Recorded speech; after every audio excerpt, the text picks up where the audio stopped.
This presentation includes not just husbands and fathers, but also, of course, boyfriends and stepfathers. And it's likely to serve you as a devastating reminder that there is just no limit to human evil.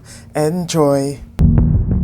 In the evening of the 16th of November 2024, a 21-year-old waitress from East Kilbride near Glasgow in Scotland answers a text from her boyfriend that comes while she's on shift to say that she's sorry that she can't be with him just then and that they'll have dinner together when she gets home. 2 days later, police find the young woman in her flat with her head in an upright position tucked under her left arm. Other parts of her body have been cut away as well, but the multiple stab wounds that she has suffered are no less evident.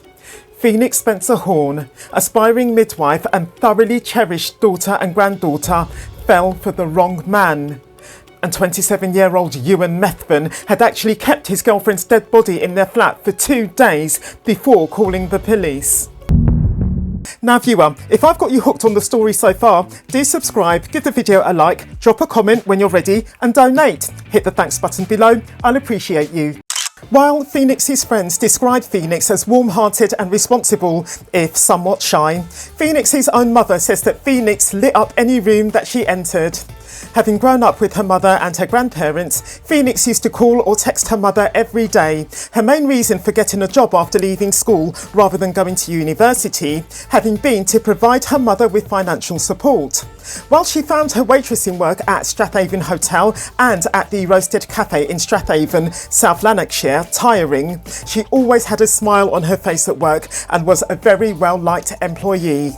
Keep in mind, however, that Phoenix's burning ambition was to become a midwife. She loved babies, she loved people, and she had the patience of someone twice her age. At the age of 19, Phoenix meets, at a party, a handsome young postman by the name of Ewan Methven. And the next thing that anyone knew, she was in a committed relationship with the 25-year-old. To outsiders, however, the two seem markedly mismatched, Phoenix being a notably warm and bubbly person, while her boyfriend comes across as distinctly guarded and reserved. Phoenix, however, insists to her friends that when she's with Ewan, she feels seen. Her boyfriend listens to her in a way that no man ever has before, making her feel as if she's literally found her soulmate. This is what their love looked like on social media. God, I never loved one like you. The picture-perfect story where Phoenix Spencer Horn talked about finding her soulmate in postman Ewan Methven. Sometime later, however, most probably after the point when she moves in with Ewan, she offers her friends a rather different report of her boyfriend, the man's jealousy and controlling behaviour towards her being just the start of it.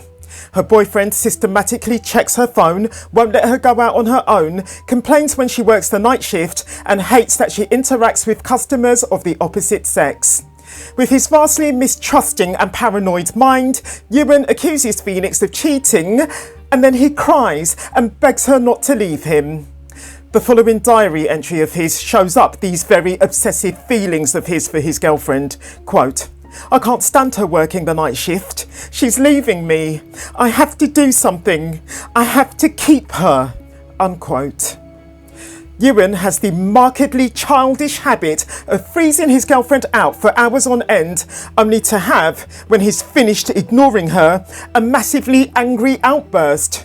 Neighbours are forever hearing the couple shouting, but we should all understand that on no occasion are the police summoned to the couple's address. Ewan has since unravelled as a sufferer of anxiety and depression. He starts taking cocaine, alcohol and steroids, sometimes all at the same time in something of a high-powered cocktail, in his effort to bulk up, believing, as he does, that this will boost his confidence. Seeing her boyfriend spiralling into mania, substance abuse and psychologically abusive behaviour towards her herself, Phoenix starts to distance herself from her family and friends because she has chosen to stand by her man. She naively deems that she owes it to Ewan to help him through his temporary mental crisis, as she sees it. What she also does though is to work longer hours and take on extra shifts, less for the money and more for the escape from her boyfriend that being at work affords her. What Ewan texts his girlfriend on the evening of the 16th of November 2024 while she's at work is the message, "I feel lonely." The man who delivers the takeaway that Ewan orders after Phoenix promises him that they will have their dinner together reports to police after they discover Phoenix's murder that Ewan's behaviour was, at that moment, perfectly normal. Not appearing in any way drunk, high or out of control, Ewan gave the man no cause for concern whatsoever. Likewise, at 9:37 p.m, meaning around an hour and 37 minutes after the delivery guy called by, having since arrived home, Phoenix herself texts her mother to say that she's having dinner with Ewan.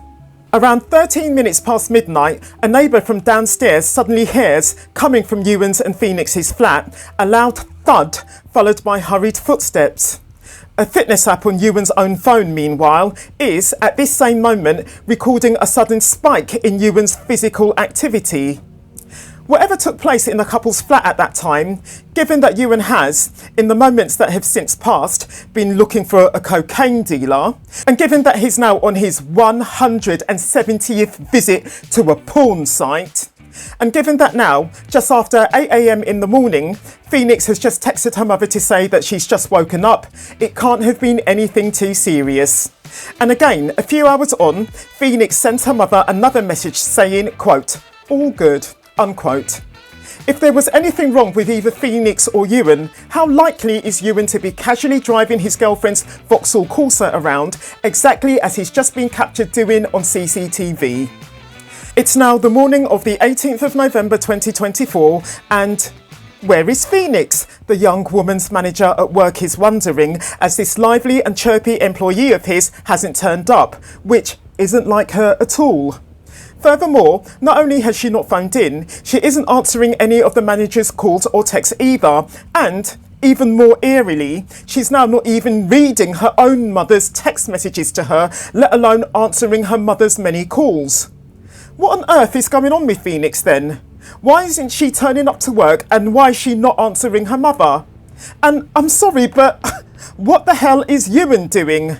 Doesn't he know that his girlfriend, you know, the one that he can't stop snooping on, checking her phone every 2 minutes and not letting her go out without him, is meant to be at work at this time, and that, for some reason, she seems to be ignoring the calls and texts that she's been getting from her very own mother?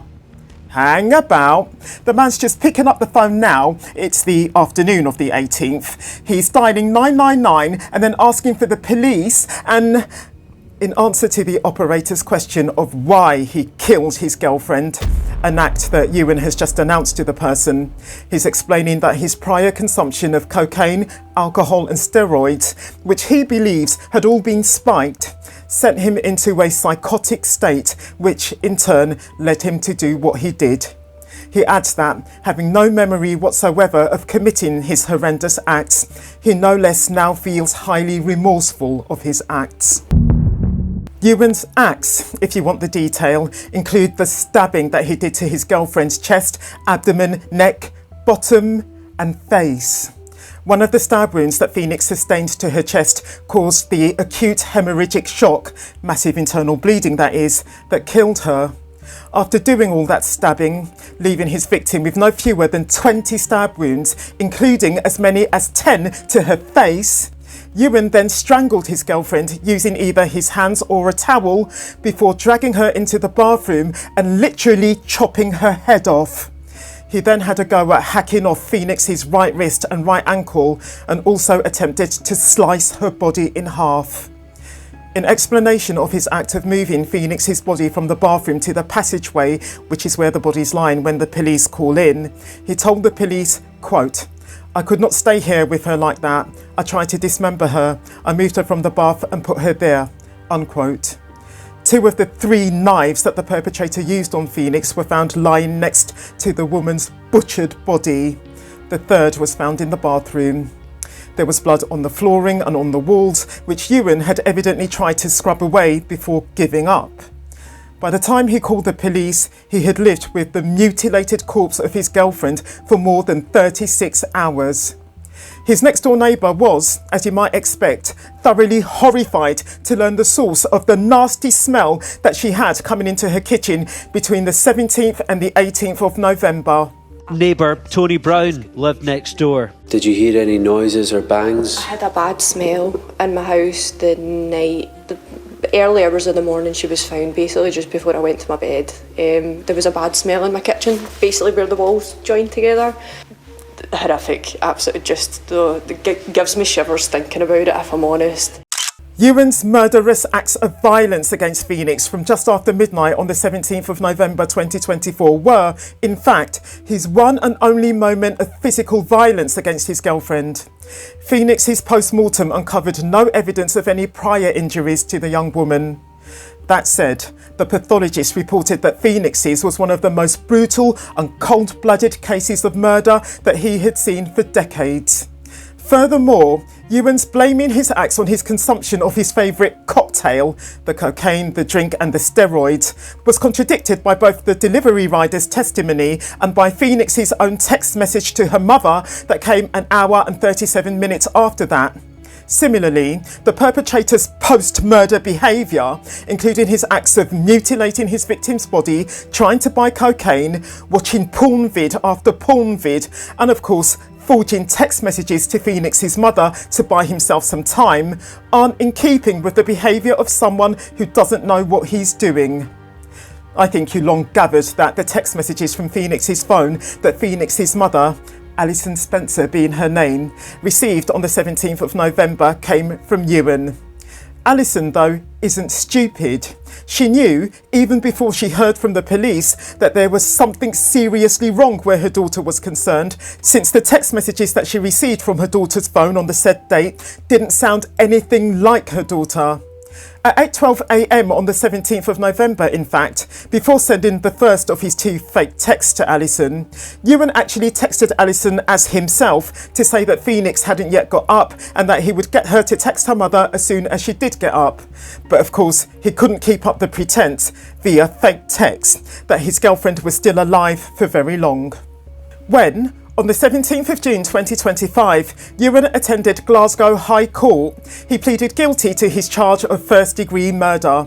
His defence lawyer, Tony Graham, offered no actual defence, but rather related the remorse that, according to him, his client had shown, saying, quote, "Those related to Phoenix are likely to regard Ewan Methven as the personification of evil. He will not be able to forgive himself," unquote. Sorry, but I find that quite a narcissistic and selfish and insulting statement on Ewan's part, because it seeks to make Ewan himself look like some sort of victim. The man doesn't deserve forgiveness from anyone, including himself, so he's got no right to even mention the matter.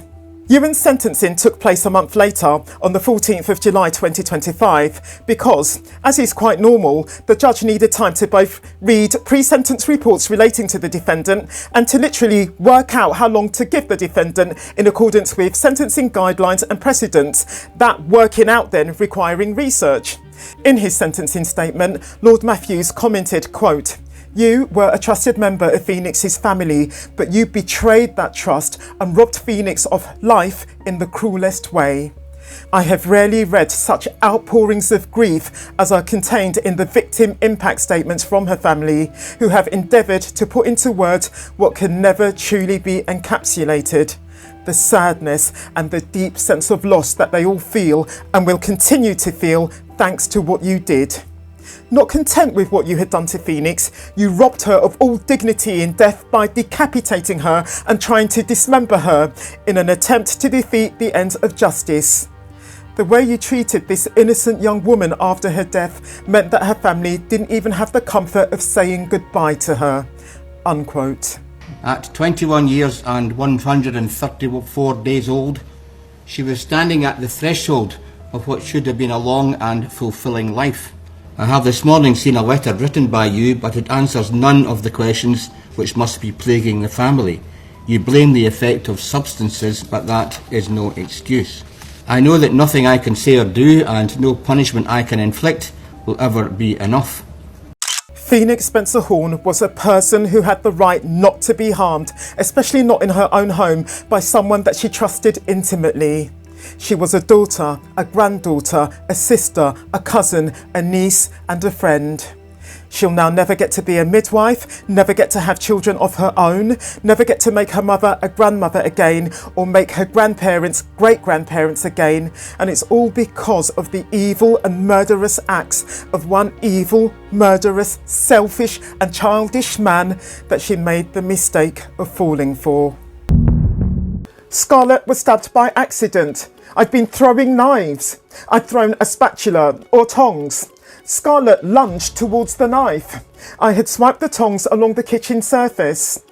These are the 5 different stories that 50-year-old Simon Vickers from Darlington, North England, gave the police in explanation of how he came to stab his 14-year-old daughter through the heart, that single stab wound causing his daughter's death. As the judge said in court, what a load of rubbish. Simon Vickers' previous convictions include a conviction for wounding with intent, where he used a knife on the face of some bloke and he got 2 years for that. He also has convictions for minor dishonesty, the last of which coming in 1999. However, the judge said at his sentencing that given the age or lack of relevance of those convictions, they wouldn't increase the sentence that he proceeded to impose on Vickers, which was a 15-year life sentence. So, what were the events that led up to the point where Simon Vickers stabbed his own daughter through the heart in the kitchen of his home on the 5th of April 2024? Let's investigate. On the night in question, Scarlett, her mother and her father were all at home. Scarlett's mother is called Sarah Hall. She's not married to Simon Vickers, but they'd been together for 27 years. And there is no evidence that there was anything other than loving and nurturing dynamics in the family home. It was a Friday night. After work, Simon had smoked some cannabis and drunk some wine. He was believed by the judge to have drunk a lot more than the 4 glasses of wine that he claimed to have drunk. Scarlett came home and was in her bedroom while her father was watching footy on the TV. The father, Simon, then joined Sarah, Scarlett's mother, as Sarah cooked the evening meal. Scarlett came downstairs at about 10:15 p.m. to join her mum and dad in the small kitchen. She and her mother were throwing grapes at each other, and Simon wanted them to stop. Sarah Hall, the mother, then pinched Simon on the bottom from behind with some cooking tongs. As Simon turned, she caught his finger with the tongs, and Simon screamed out, "Ow!" And Scarlett then said, "Dad, don't be a wimp." Sarah then had her back to both Scarlett and her partner as she had gone back to cooking.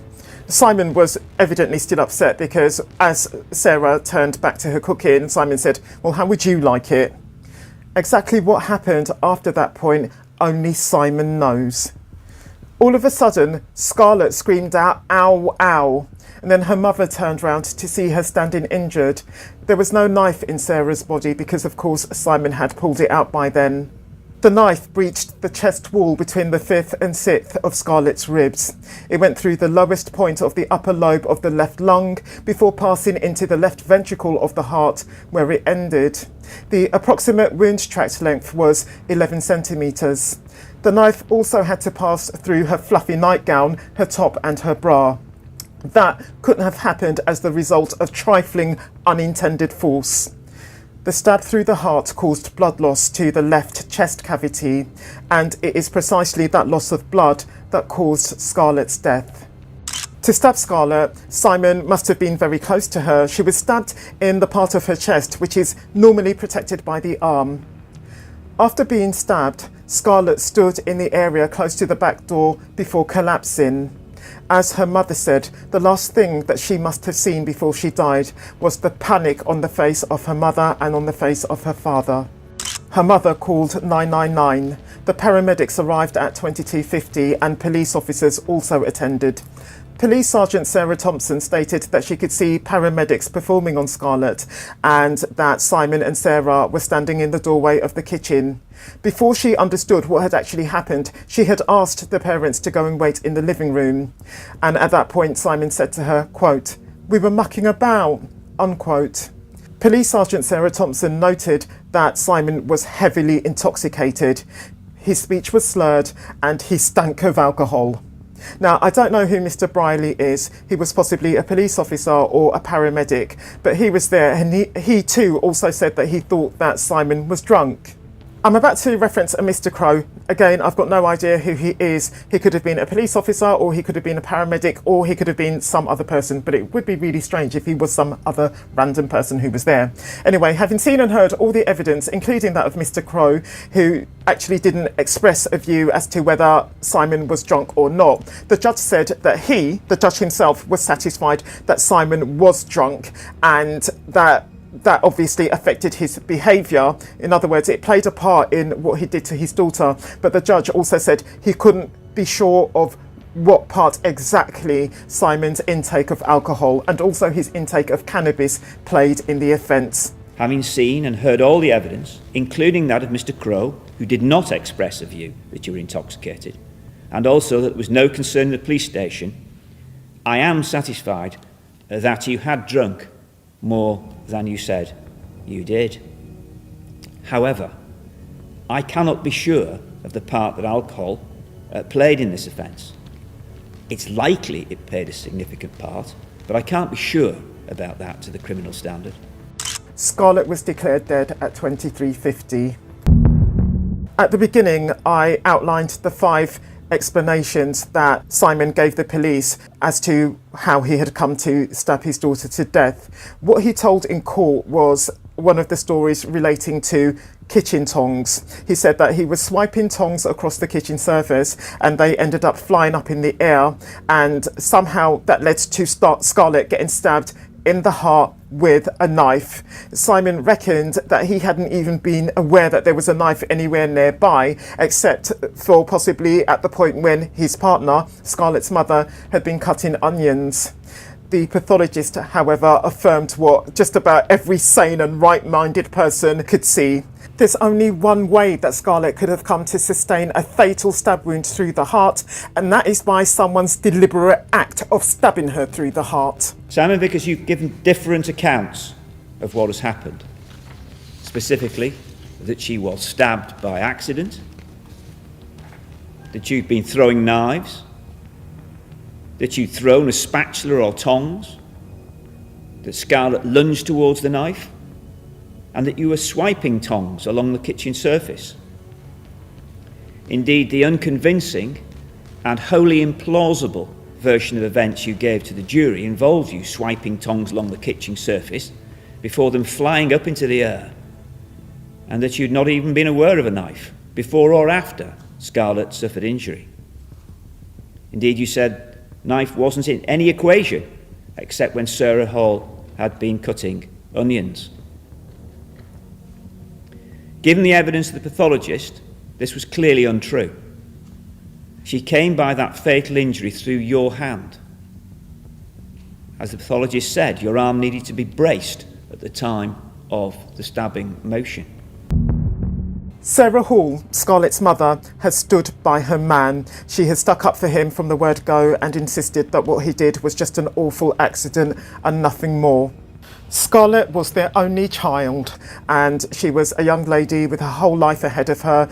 The family all got on together, and in a moment of madness, if you like, that was destroyed.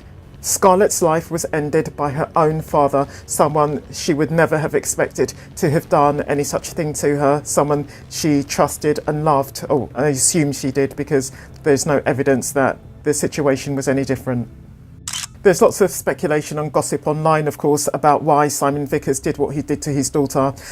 Some people say that Scarlett was, at the point when Simon stabbed her, just about to reveal a really devastating secret against her father that would have horrified her mother and broken the whole family down. That's just one story that people have come up with to explain what Simon did. I don't believe it for a minute, personally. It's all speculation. Others are saying that it had to have been an accident and therefore it couldn't be deemed murder. It should have been deemed unlawful act manslaughter, where you get a much lighter sentence usually. But as the judge says, Simon had to have picked up the knife. If you pick up a knife and go towards someone with it and stab them through the heart, you have intended either to kill them or to cause them serious harm. Intending to kill or to cause serious harm are the mental element of the act of murder, and of course the physical element is the murder itself. So on those two bases, it had to be deemed an act of murder, not an act of unlawful act manslaughter. Honestly, poor Scarlett, young lady, life ended in a moment of total craziness. The two murders, two attempted murders and criminal damage in relation to a dog perpetrated by 49-year-old Jazwell Brown, who comes from Milton Keynes in South England, on none other than Christmas Day 2024, were due to the man's voluntary consumption of cocaine. Brown was living with his partner Joanne Pearson and her dog Tilly at their flat in Newton Lees. The two had been in the relationship for some years, but neighbours described that relationship as unhealthy because both took Class A drugs and often argued a lot. On Christmas Day 2024, the couple had been smoking crack cocaine in their flat when Brown's son, a 17-year-old called Jake, arrived at around 4:45 p.m. At one point after then, Brown asked Joanne for the crack pipe and she refused to give it to him. They had already, both of them, been smoking lots of crack before this point, please keep that in mind. In response to Joanne's refusal to give him the crack pipe, he picked up a screwdriver and a kitchen knife from a table and repeatedly stabbed Joanne in a frenzied attack, and also stabbed his son, Jake, in the chest when Jake tried to pull him off Joanne. Jake then went and locked himself in the bathroom and could no less hear his dad then stab Tilly the dog. Jake called 999 and while he made the call, he could hear Joanne saying, "You're killing me," and "Tell my kids I love them." The whole incident lasted about 13 minutes. About 6 minutes in, Brown gained entry to the bathroom wielding a baseball bat with which he struck his son repeatedly until he fell to the ground. When Jake got back up again, his father had gone, and then he went and found Joanne lying dead on the floor. After leaving his flat, number 8, Brown went to the neighbouring flat, number 7, across the landing. There, a couple, Tiona Grant and Bradley Latta, were enjoying a quiet Christmas together and had left their door unlocked. In went Brown with his knife and baseball bat and began stabbing Tiona, who died at the scene. A neighbour saw her on the balcony and heard her shout that she couldn't breathe. Bradley tried to pull Brown off, but Brown easily overpowered him and then stabbed him repeatedly as well. By miracle, thankfully, Bradley survived. He managed to get up and he saw Tiona lying face down outside on the landing. He called 999 and while speaking he made his way downstairs to the ground floor where he was found by police as they arrived. He couldn't for the life of him understand why Brown had done what he'd just done. He and Brown were on good terms and they had spoken the day before, at a point when Brown had seemed perfectly normal. Brown then left the building with Tilly the dog on a lead, covered in blood because Brown had stabbed the dog. Brown saw his son Jake outside. He warned the neighbours who were there gathered to take refuge, saying that he would kill them all. He got into his car, leaving the dog behind, and drove off with the headlights off. He got out of the car park onto the road. He was going really fast. Police officers standing in the road tried to stop him. He didn't stop, he just carried on driving. And he was, as I say, not only going fast and had his headlights off, he was ignoring traffic signals. After a car chase, Brown was stopped by armed police officers and forcibly taken from the driver's seat. He was arrested and handcuffed, and this was around 7:11 p.m. Look up! Shoot your hands! Shoot your hands! Stop resisting! Stop resisting! Stop resisting! His hands had blood all over them and there was a kitchen knife, of course, next to the driver's seat. He made no reply to the caution that was issued to him while he was being arrested. However, he made various comments while he was taken to the police station at Milton Keynes, and he also made really important comments once he got there, really casually saying it wasn't self-defence, it was blatant murder, and also saying that he'd gone crazy and that he wasn't well. There's been a murder in there. You know what I mean? Not self-defence, plain murder. You're a murderer. Interestingly and surprisingly, Brown in fact had no medical history of mental illness. That said, before committing the crimes that I've just presented, he had earned 10 convictions for 15 offences going back to 1994. These include damaging property and one offence of battering a former partner of his, the mother of his son. That happened back in 2009. On the 17th of June 2025 at Luton Crown Court, Brown was sentenced to 38 years and 194 days, and it covers all of his offences because in this country we tend to award concurrent sentences rather than consecutive sentences. The lead offences were of course the 2 murders. For the murder of Joanne Pearson, the sentence is imprisonment for life with a minimum term of 38 years and 194 days. For the murder of Tiona Grant, the sentence is imprisonment for life with a minimum term of 38 years and 194 days. Those 2 sentences will run concurrently with each other. For the attempted murder of Jake Brown, the sentence of the court is 18 years imprisonment. For the attempted murder of Bradley Latter, the sentence is 21 years imprisonment. For causing unnecessary suffering to the dog Tilly, the sentence is 9 months imprisonment. For possessing a knife in a public place, the sentence is 18 months imprisonment. The sentences for those last 4 offences will run concurrently with each other and concurrently with the sentences for the 2 murders. 2 murders of innocent victims, 2 attempted murders of innocent victims, and cruelty to an innocent dog, all because one man got himself high on cocaine. When 27-year-old Daniel Gunter, who comes from Yeovil in Somerset, was arrested on suspicion of the murder of his 2-week-old baby son, his main priority wasn't whether he was going to get into serious trouble over the allegations, but could he have a vape? She's my witness and I'm her witness. No! Later on, anything you do say may be given evidence. What? Necessity for your arrest for prompt and effective investigation. Come on. And what are you on about? Really? My baby's dead. Really? Yeah, no worries. As I said Really? to you, Dan, you're under arrest for attempted murder, okay? There's nothing wrong, mate. Can I have some of that vape? It's murder now. It is murder. Yeah. Really? No, she's gone in with charge. Sophie, I love you. I love you. Baby Brendan, who was born prematurely at 33 weeks on the 20th of February 2024, was described at trial by prosecutor Charles Rowe KC as weighing less than a couple of bags of sugar. Gunter murdered his son in an assault which caused Brendan to sustain catastrophic and fatal injuries. Mr. Rowe told the court that Brendan sustained injuries from head to toe, including a shattered skull and multiple broken bones. The prosecutor then told the court how nurses and doctors fought to save Brendan's life after his mother, Sophie Stadden, aged 21, who had no involvement whatsoever in the murder of her little boy, asked for their help, describing her baby as feeling cold. Daniel Gunter was arrested by police outside the hospital at 4:51 a.m. and baby Brendan died 8 minutes later.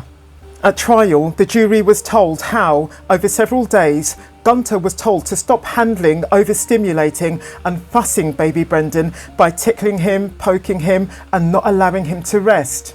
One of the nurses who provided words of advice to Gunter was left with the impression that he didn't take criticism well. Mr. Rowe explained to the jury, quote, "This sort of overstimulation is something which is not advised and can have the consequence of distressing the child, causing crying and for oxygen levels to drop." Unquote.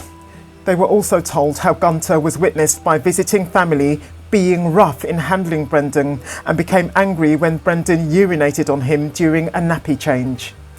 In the hours before Brendan's death, the nurses on duty noticed Gunter's demeanour changing.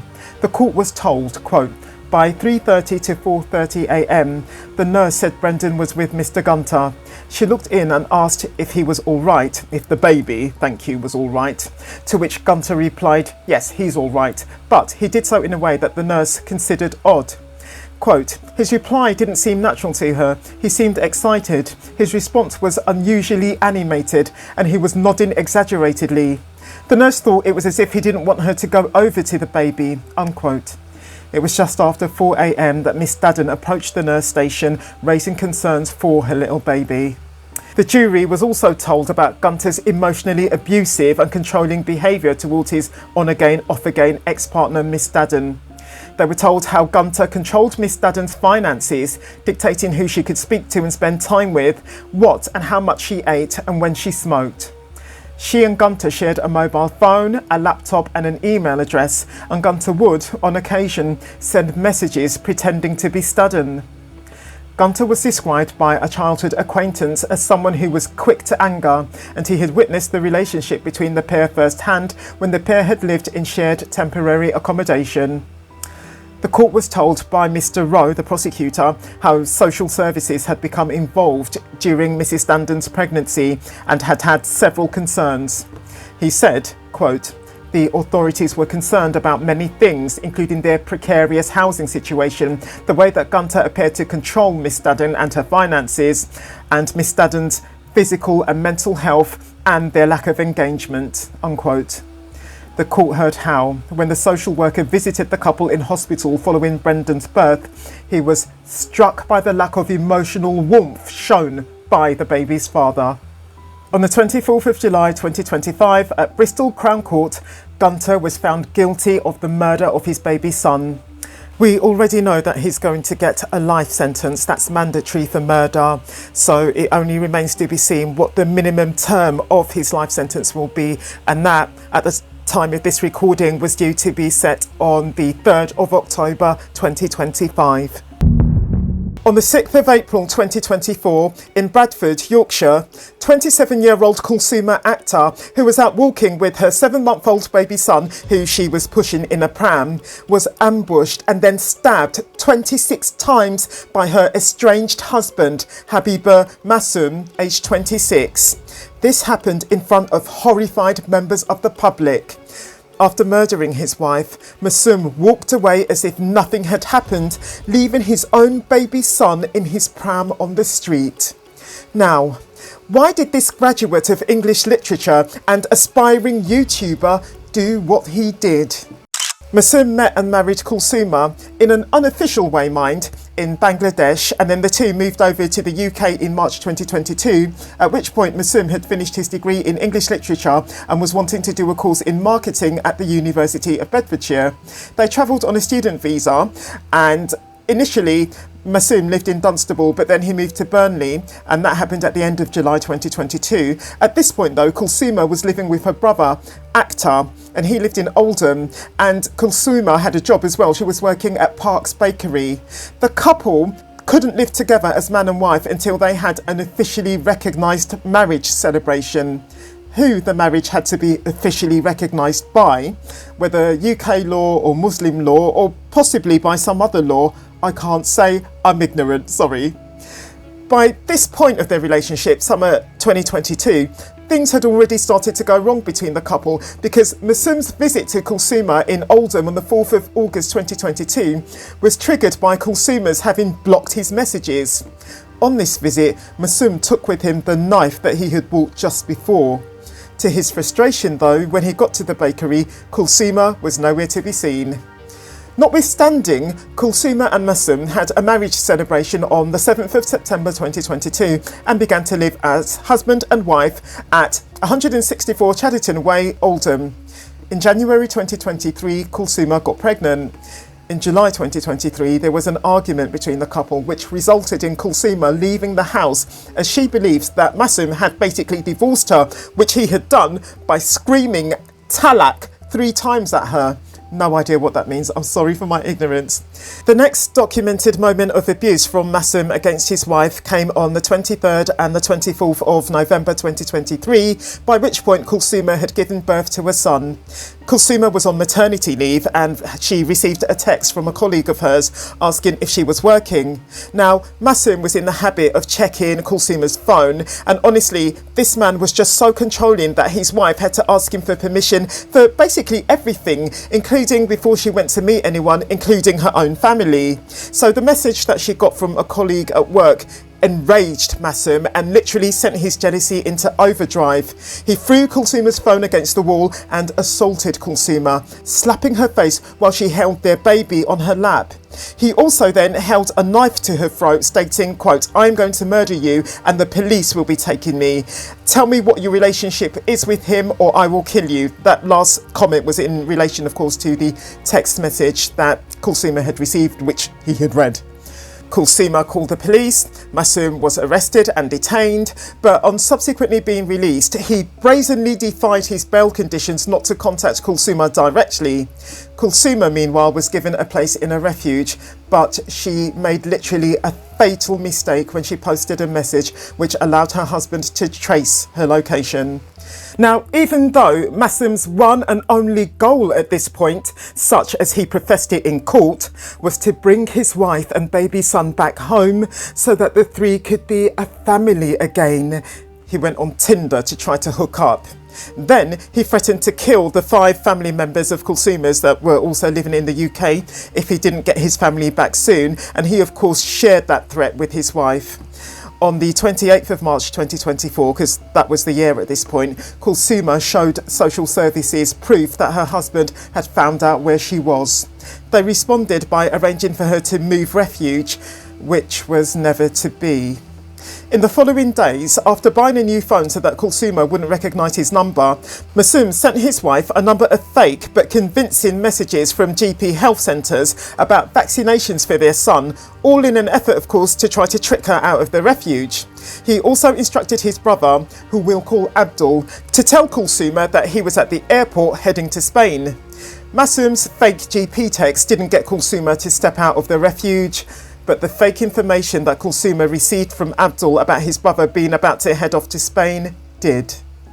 On Saturday the 6th of April, Masum came to Bradford and he got there just after 11:30 a.m. Armed with a knife, he waited for 3.5 hours for Kulsuma to emerge from her refuge.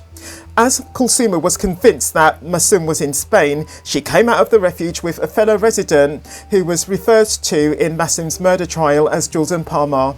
She and Jordan were heading to the local bazaar to buy some henna. When Kulsuma got to the bazaar, what violently abusive, estranged husband of hers should she come face to face with as he emerged from the shop? In a state of shock at seeing her husband so unexpectedly, Kulsuma then tried to head back to the refuge, only for her husband to keep with her. Now the man suddenly pulls out his knife from his pocket and stabs his wife repeatedly in the full view of passers-by. He stabbed her deliberately, targeting her front, and when she was on the ground, he stamped on her before finally cutting her throat. In total, Kulsuma sustained 26 wounds, 15 stab wounds, 1 to her neck, a shocking one through her face, an 8-centimetre deep one to the upper chest, and 12 others. There were also 11 incised wounds. Her injuries included defensive type sharp force injuries to the back of the left hand and the left arm, which were caused, of course, as she tried to fend off the knife. Kulsuma's most significant injury was the stab wound to her neck, which cut the windpipe and her jugular vein.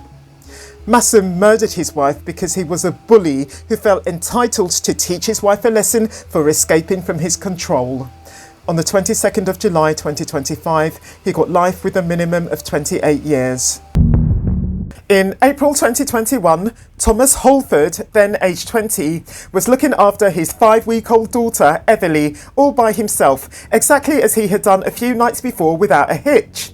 The act of shaking that the young father perpetrated against his baby daughter on his second occasion of looking after her all by himself caused the baby severe and irreversible brain injuries.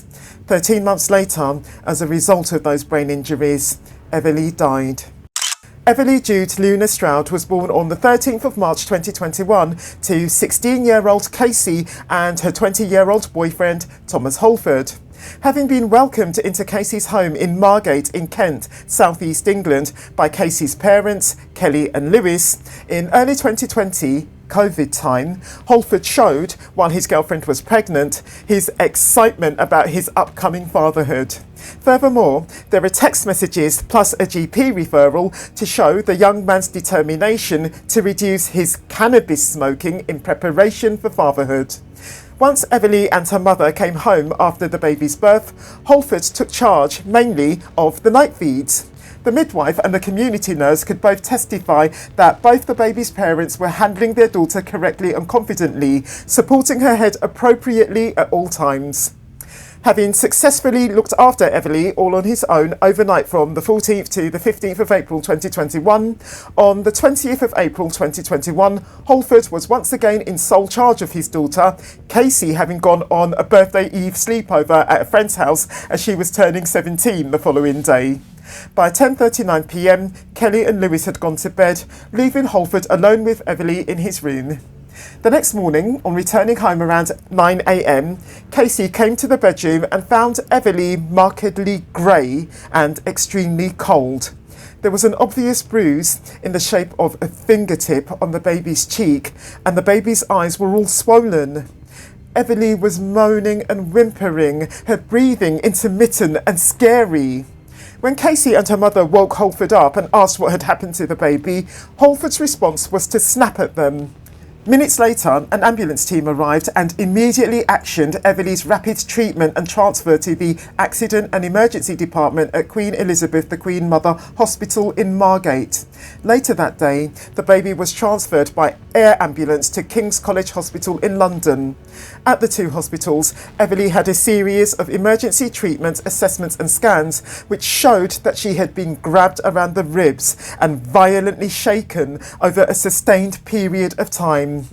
This repeated act of violence caused her brain to move and her feet to flail, the resultant damage to her brain, legs, ribs and eyes being nothing short of immense. The fingertip bruising to the baby's face was caused by her having had her jaw gripped with brute force. It's not clear what Holford pushed into his baby daughter's back way, let's say, whether his finger, his thingy or some object, but whatever he pushed in, it caused 3 tears in the skin of that opening. Sorry to have to do this, but we've had an update from the hospital and they've said that the injuries that she's got to her face looks like it's been done by a person, and obviously the only person that was in with her was yourself. It's only on suspicion, but at the moment the time is 12:05. I'm arresting you on suspicion of child neglect and GBH. You do not have to say anything, but it may harm your defence if you do not mention one question, something which you later learn in court. Anything you do say may be given in evidence. From June 2021, Everly was under the care of a specialist foster mum, all the while having regular hospital stays, a team of nurses, doctors and therapists treating her and supporting both the foster mum and Casey. Nothing could bring the baby back from her vegetative state, however, Everly having gone blind as a result of her eye injuries long before her death, which came on the 27th of May 2022. She succumbed at 14 months to a chest infection linked to her brain injuries. When, on being discovered by her mother, barely conscious and making no meaningful movement, Everly was rushed to hospital, her father sat in the hospital downloading games, even asking a police officer to help him choose a game. Having smoked cannabis on a daily basis since the age of 16, Holford had failed his mission to reduce his consumption of the drug, going back to his daily use of it on the 15th of April 2021. He was aware when, in the afternoon of the 20th of April, he went out with his mates and smoked the drug with them, that he would be caring for his daughter alone that evening, but he did what he did anyway. His reason for seeking a higher quantity of the drug than normal on that day, in fact, was that the 20th of April is none other than a celebration day for so-called stoners. At 7:45 p.m, the antagonist texted his dealer, a man called Milo, trying to strap some cannabis from him, meaning getting it on credit, even if it was, quote, dust, unquote, because, quote, I've got the little one on me own tonight, gonna be effing stressful, unquote. When Milo asked for payment up front, Holford tricked Kelly, his girlfriend's mother, into transferring him some money online by saying it was for a birthday present for Casey. The morning after, police found in Holford's home a bunch of smoked cigarette butts on the desk where Everly was sleeping, as well as a bag of herbal cannabis with a grinder next to one of Everly's bottles. Holford had, the night before, wanted his 5-week-old baby daughter to stop crying. He picked her up and shook her to death because he was stoned on cannabis. On the 4th of July 2025 at Canterbury Crown Court, he got life with a poxy minimum of 16 years. It's the 22nd of January 2025 and the place is Plymouth in Devon, southwest England. 53-year-old ex-doorman Paul Butler is just about done staring prolongedly at the office at Plymouth University where 48-year-old nursing lecturer Claire Chick, who, in September 2024, walked out on him only weeks after they got married, is based. Off he goes then, resurfacing at 6:50 p.m. at the Starbucks in Mutley Plain before heading over to a Sainsbury's where he purchases 3 knives, 2 of which he soon discards. It's now 8:50 p.m. and people are calling the emergency services for the woman that they have just found on West Hoe Road, covered in blood but still alive. At 10:30 p.m, Butler orders food at the McDonald's at the Koi Pool Retail Park. When staff inquire as to why he's doing so much bleeding, he answers that someone punched him. Now, at 7:30 p.m. the following day, Butler, who has escaped to the Premier Inn Hotel in Liskeard, is being placed under arrest at that hotel on suspicion of murder. Miss Chick, the woman found seriously injured on West Hoe Road the day before, having died in Derryford Hospital the night before as a result of the 22 stab wounds that her estranged husband inflicted on her. It turns out that Miss Chick, who had 2 adult daughters as well as grandchildren, met Butler at a particularly vulnerable point in her life, to be exact, not long after the collapse of her first marriage. This is what led her to move in 2021 into the street where Butler also lived, the two getting together as a couple in the summer of 2022. While Miss Chick could see the serious flaws to the man's character, leading her to have second thoughts even about accepting his offer of marriage, as she had since done, in June 2024 she went ahead and married him anyway, to her total and immediate regret. Butler's controlling and obsessive behaviour towards Miss Chick reached something of a peak during their very honeymoon, you see. Miss Chick filing with the police the first of her numerous complaints against her husband no more than 2 months later. Butler's stalking and harassment of her was what had prompted that initial police report of hers, the university lecturer having since moved out of the conjugal home and installed herself in a flat on West Hoe Road. Despite having been arrested in response to Miss Chick's allegations, being arrested and then being bailed, soon becoming a routine for the man in fact, in November 2024, Butler assaulted Miss Chick. Then, the following month, without Miss Chick's knowledge or consent, the man installed a tracking app on her car, jealous as he had become of the new relationship that Miss Chick had entered into. Around this time, Miss Chick became too afraid of Butler to even leave her home, having long since found the police completely useless where her bully of a husband was concerned. When she told them that he was ignoring their order for him not to contact her, for instance, they did nothing, which meant that she had to endure Butler's endless threatening voice notes, phone calls and emails. Likewise, the police didn't lift a finger when she reported her psycho husband's act as standing outside her university and staring up at her office, the day before Butler's act of office gazing, if you will, in her 6th and final statement to the police. She declared, quote, "I honestly feel like Butler will kill me if further action is not taken. I am constantly afraid of leaving my house. I am very fearful of what he has done to me and what he will do," unquote. Some of the stab wounds that Butler inflicted on Miss Chick when, after he waited for her at her back door on the evening of the 22nd of January 2025, she eventually came out, were as deep as 10 centimetres and some penetrated the victim's sternum and ribs. According to witnesses, the screams that Miss Chick made while Butler stabbed her were nothing less than heart-wrenching.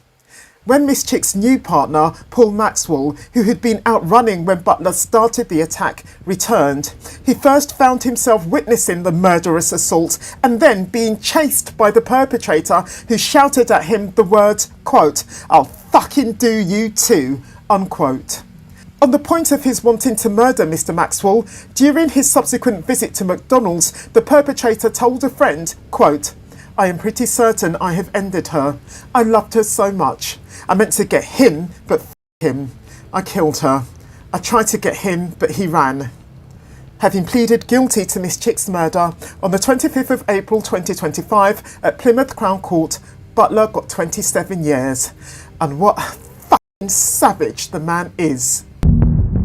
On the 7th of February 2025, 38-year-old Christoper Stockton from Darlington got 25 years for murdering his girlfriend's 22-month-old son, Charlie Roberts.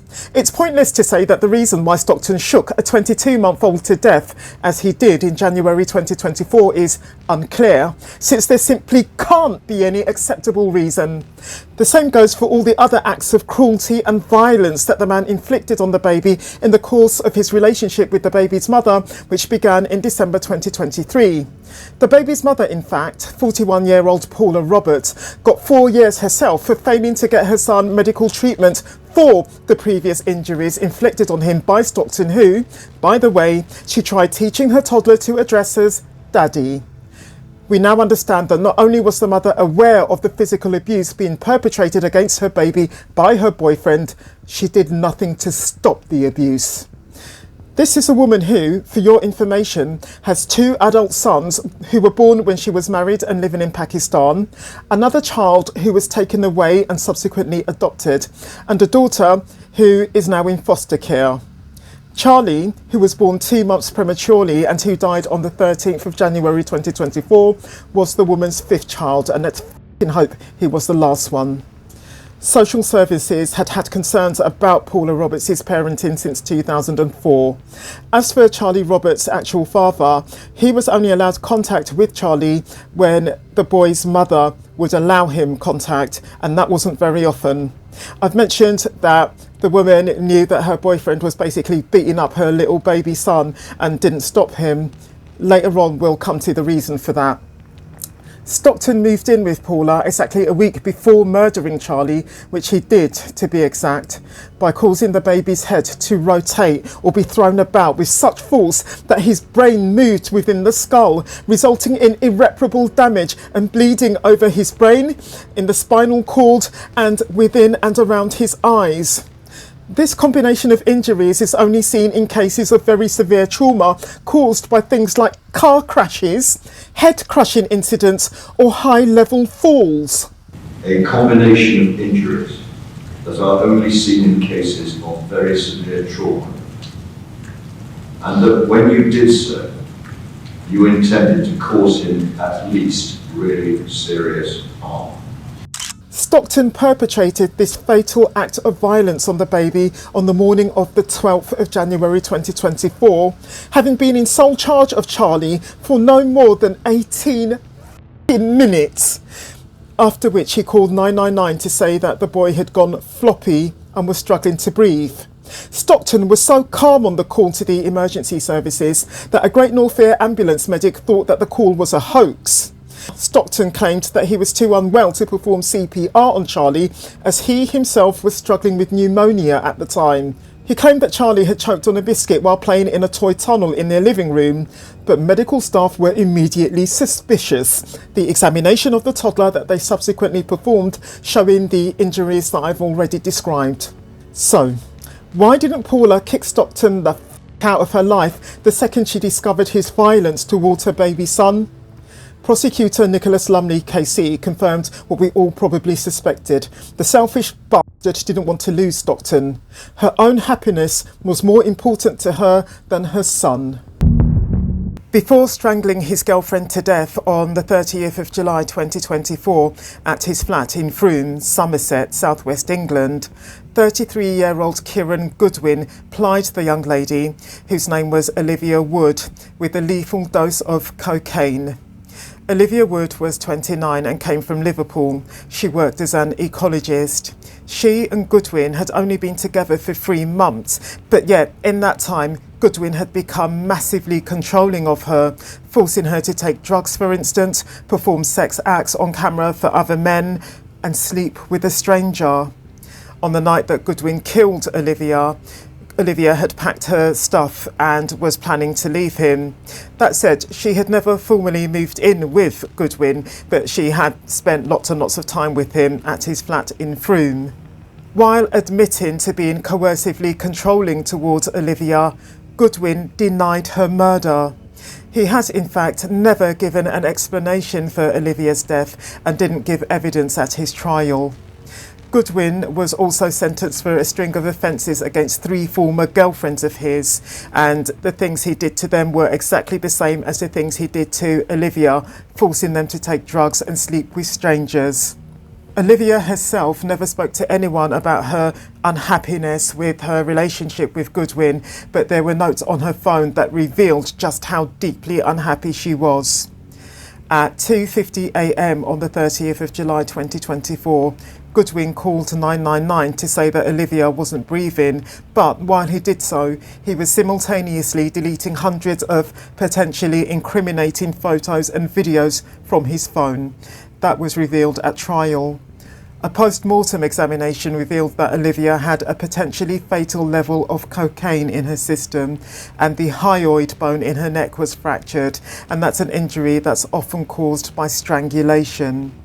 When he jailed Goodwin for life, and the minimum term I'm about to reveal, the judge, who's called Judge Picton, and this was at Bristol Crown Court, said, quote, "You are a manipulative, determined, misogynistic, selfish, narcissist and a truly evil individual. The term evil is not a superlative to be used lightly, but in your case it is thoroughly deserved." Unquote. In addition to giving Goodwin a life sentence for Olivia's murder, the judge also gave him life sentences with minimum terms of 18 years for offences against his former girlfriends.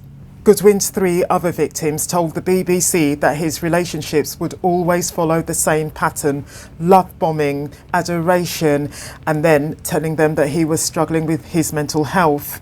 He would then pressure them into handing over their savings to support him, most of which he would spend on cocaine.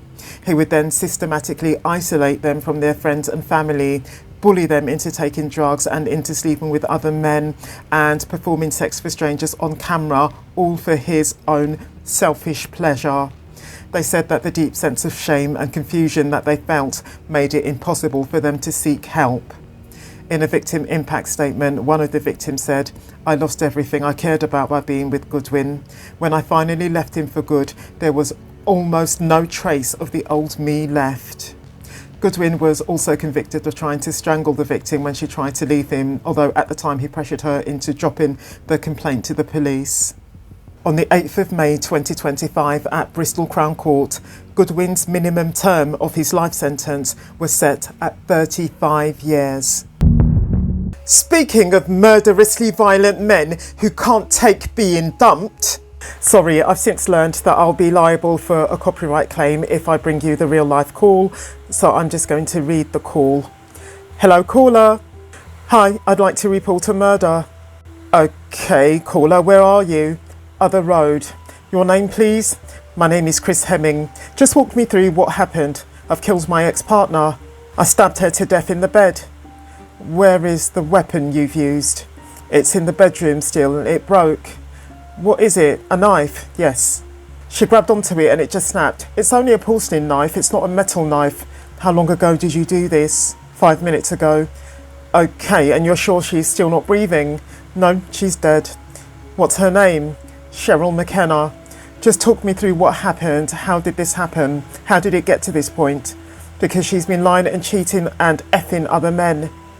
I confronted her. She tried to deny it. I'd already seen the evidence. I stabbed and killed her. Is the long and short of it. Can you hear them? Yeah, I can hear the officers. Just stay on the line till I know they're there in the house with you, okay? That was 47-year-old Christopher Hemming from Redditch in the West Midlands, calmly announcing to the 999 call handler that he's just murdered someone. No remorse, no shame. What he didn't disclose to the call handler was that his one and only reason for murdering 44-year-old Cheryl McKenna was that she was his ex-partner, and he found out that very day that he killed her that she was seeing someone new.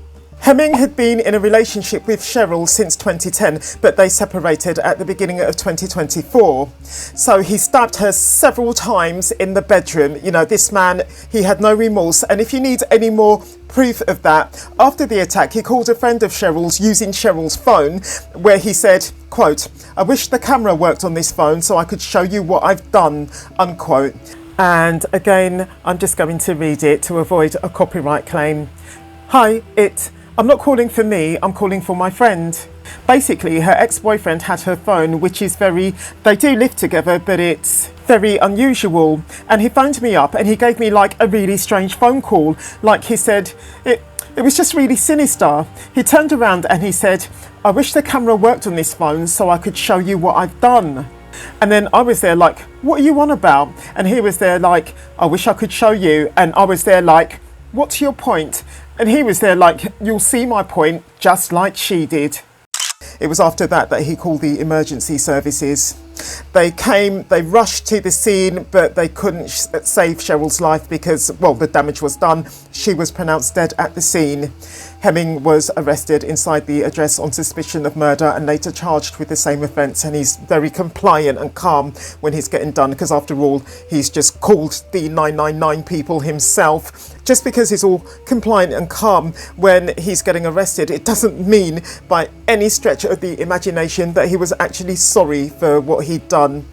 He initially admitted to the police that he killed Cheryl, as we know, but then at court he entered a not guilty plea to murder, and what he pled guilty to instead was of course manslaughter. The idea is that manslaughter doesn't usually come with a life sentence, so he would have got a much shorter sentence of course than if he'd pled guilty to or been found guilty of murder. Funnily enough though, on the 5th day of the trial, he changed his plea to guilty of murder. Something tells me that he realised that there was no way a jury was going to believe that he killed his ex-partner in anything other than malice and jealousy and anger, and that it was an intentional act. He intended to kill her, meaning it was murder. Manslaughter is when you do it accidentally or you do it because you're not in control of your mind. Any other type of killing is murder. On the 21st of July 2025 at Worcester Crown Court, Hemming got life with a minimum of 15 years. If this video has gripped you, I recommend you to watch this one next. I'll meet you there.